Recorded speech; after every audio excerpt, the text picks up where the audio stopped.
एक private bank जो 30 साल से स्टेबल था, उसका पूरा बैलेंस शीट सिर्फ एक गलती ने हिला दिया। बात हो रही है इंडसइंड बैंक की, जो इंडिया का 5th लार्जेस्ट प्राइवेट बैंक है।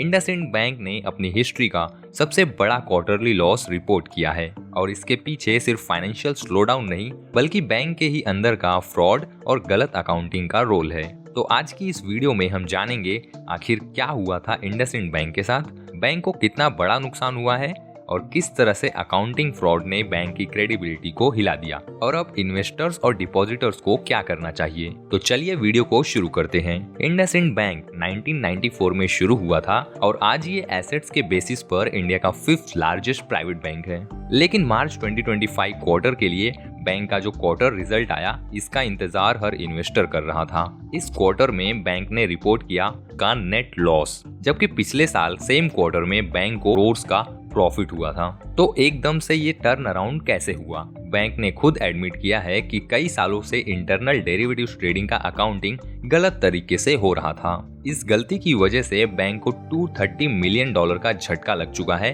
फाइनेंशियल ईयर 25 में। ऊपर से एक और शॉक, माइक्रो फाइनेंस बिजनेस में $80 मिलियन का इंटरेस्ट गलत तरीके से दिखा दिया गया, जो जनवरी में रिवर्स करना पड़ा। और ये सब एक कैजुअल ऑडिट में नहीं, इंटरनल प्रोब और बोर्ड लेवल इन्वेस्टिगेशन के बाद सामने आया।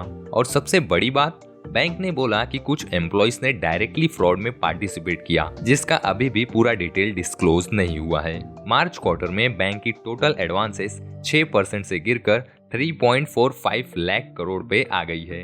कासा यानी करंट अकाउंट और सेविंग अकाउंट डिपॉजिट्स भी 5% गिर गया है। ग्रॉस एनपीएस भी बढ़ के 3.13% तक पहुंच गए हैं। लास्ट क्वार्टर में ये 2.25% थे। तो ये सब दिखाता है कि इन्वेस्टर्स के साथ साथ डिपॉजिटर्स भी नर्वस हो गए हैं। और जब इस तरह लोग अपना पैसा निकालना स्टार्ट करते हैं तो बैंकिंग सिस्टम में ट्रस्ट का क्राइसिस आ सकता है। जब कुछ समय पहले बैंक में सबसे ज्यादा क्राइसिस था, तब सीईओ सुमंत कथपालिया और उनके डेप्यूटी अरुण खुराना ने रिजाइन कर दिया था। अभी बैंक 2 सीनियर ऑफिशियल्स और बोर्ड के अंदर रन हो रहा है। आरबीआई ने बैंक से कहा कि 30 जून तक नया सीईओ रिकमेंड करो, और तब तक इंडसइंड बैंक को लेकर मार्केट में अनसर्टेनिटी बनी हुई है। बात और सीरियस इसलिए भी है क्योंकि सेबी भी बैंक पर इन्वेस्टिगेट कर रहा है। रॉयटर्स की एक रिपोर्ट के अकॉर्डिंग सेबी को बैंक के 6 ऑफिशियल्स के अगेंस्ट इनसाइडर ट्रेडिंग का शक है।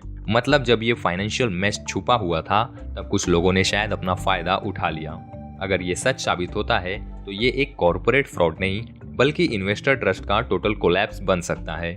फिलहाल बैंक के करंट चेयरमैन का कहना है, we are starting financial year 26 with a clean slate, यानी फाइनेंशियल ईयर 26 से वो पुरानी सभी गलतियों को पीछे छोड़ने की शुरुआत करने वाले हैं। लेकिन सवाल ये है कि क्या सिर्फ क्लीन स्लेट बोल देना ही काफी है, क्योंकि किसी बैंक के लिए ट्रस्ट वापस बनाना इजी नहीं होता।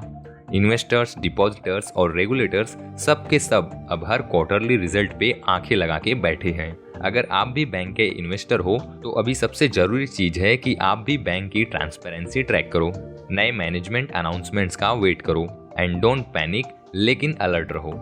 वैसे आपको क्या लगता है, इंडसइंड बैंक इस क्राइसिस से बाहर निकल पाएगा या ये एक लॉन्ग टर्म डैमेज है? कमेंट में जरूर बताएं।